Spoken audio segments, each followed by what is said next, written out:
Ada 6 langkah dalam pembelajaran discovery learning. Yang pertama adalah stimulation atau stimulus, yaitu menyajikan bahan kajian di awal, contoh berupa potensi daerah setempat yang berkaitan dengan konsep geografi. Yang kedua, problem statement, yaitu identifikasi masalah, yaitu mengidentifikasi potensi daerah satu persatu. Yang ketiga, data collecting, yaitu mengumpulkan data, yaitu mencari dan mengumpulkan data tentang potensi daerah setempat dari sumber lain, bisa internet, observasi, atau majalah, dan lain-lain. Yang keempat, data processing, mengolah data, upaya mengolah potensi daerah setempat melalui berbagai sumber, referensi, atau wawancara pakar ahli. Yang kelima, verification atau memverifikasi, yaitu membandingkan hasil diskusi antar kelompok untuk mendapatkan informasi dan solusi terbaik dalam memajukan potensi daerah. Yang terakhir adalah generalization, yaitu menyimpulkan. Selamat pagi, Ananda semua. Pagi, Pak. Semoga semua kita dalam keadaan baik. Terlebih dahulu Bapak akan melakukan presensi.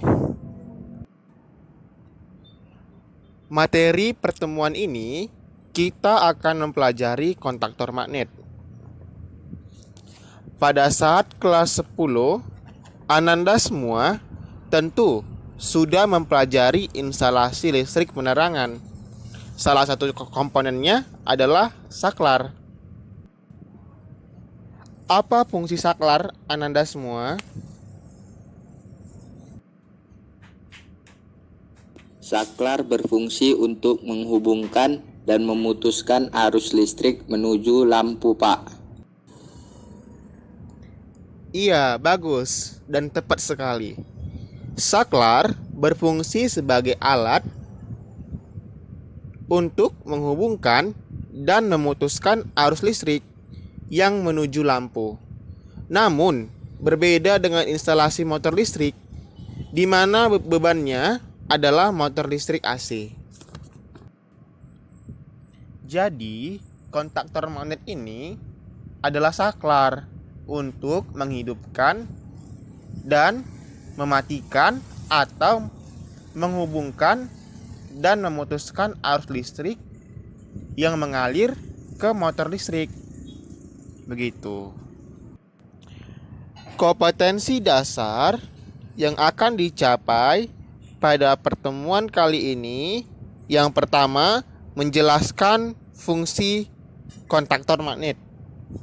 Yang kedua, mengidentifikasi bagian-bagian kontaktor magnet. Dan yang ketiga, mengetahui prinsip kerja dari kontaktor magnet. Tujuan pembelajaran pada pertemuan kali ini, pertama, siswa mampu menjelaskan fungsi dari kontaktor magnet dengan benar. Yang kedua, mampu mengidentifikasi bagian-bagian kontaktor magnet. Dan yang ketiga, mampu menjelaskan prinsip kerja dari kontaktor magnet.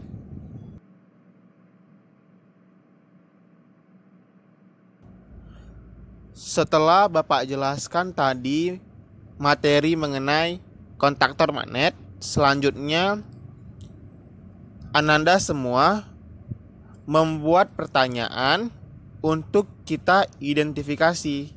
Siapa yang ingin bertanya dipersilakan. Pak, saya ingin bertanya. Iya, dipersilakan. Apa pertanyaannya, Jose? Apa saja bagian dari kontaktor magnet? Oke, dari beberapa pertanyaan yang telah diajukan, terdapat 3 pertanyaan utama yang harus kita kaji pada hari ini. Bapak akan membentuk satu kelompok yang terdiri dari 2 orang untuk menjawab pertanyaan ini. 3 pertanyaan ini. Kemudian untuk referensinya bisa melihat buku dan juga bisa melihat di internet, tepatnya di lab komputer. Bapak kasih waktu selama 10 menit untuk mencari jawabannya. Kemudian setiap kelompok akan memaparkan hasil diskusinya. Baik, Pak. Tadi ada 3 pertanyaan.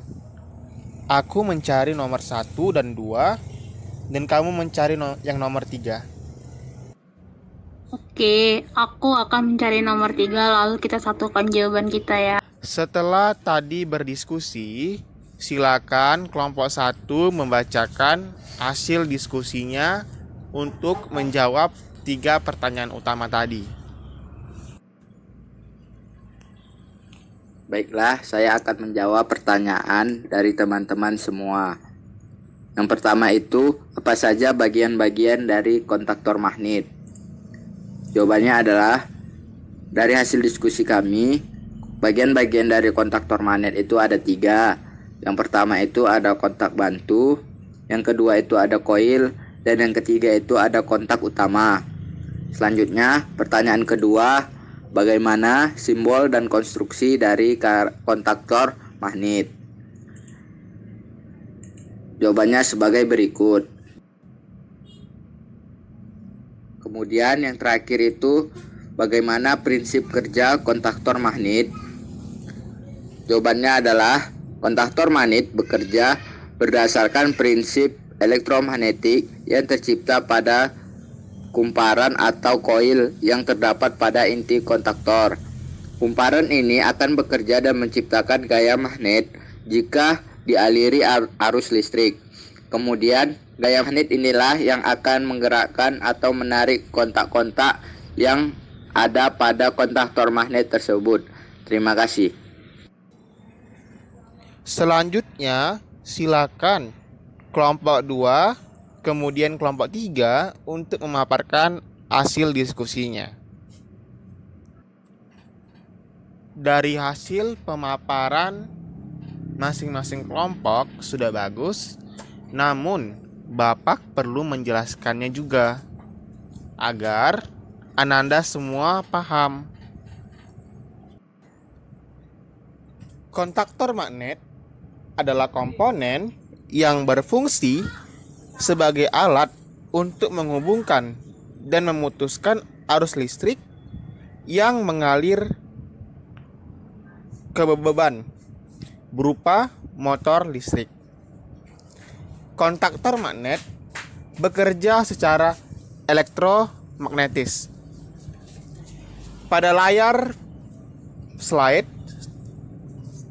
telah tampak gambar dari kontaktor magnet. Beginilah bentuk fisiknya. Di dalam kontaktor magnet ini perlu kita ketahui jenis-jenis kontaknya. Tadi sudah dijelaskan oleh kelompok 1, ada 3 bagian. Yang pertama adalah bagian koil. Bagian koil ini adalah bagian A1 dan A2. Sedangkan untuk kontak utamanya itu ada pada nomor terminal 1, 3, 5, 2, 4, dan 6. Untuk kontak bantunya ini terdapat pada nomor 13, 14, dan 21, 22. Oke anak-anak Bapak, semoga dari diskusi dan penjelasan Bapak tadi, semoga semakin paham tentang bagaimana cara kerja dari kontaktor magnet. Kesimpulan yang kita dapat ambil dari materi pertemuan kali ini, kontaktor magnet adalah saklar yang bekerja secara kemagnetan. Ini adalah komponen utama dalam instalasi motor listrik AC dan memiliki banyak jenis. Ada yang memiliki kontak utama satu fasa dan ada juga yang memiliki kontak utama 3 fasa.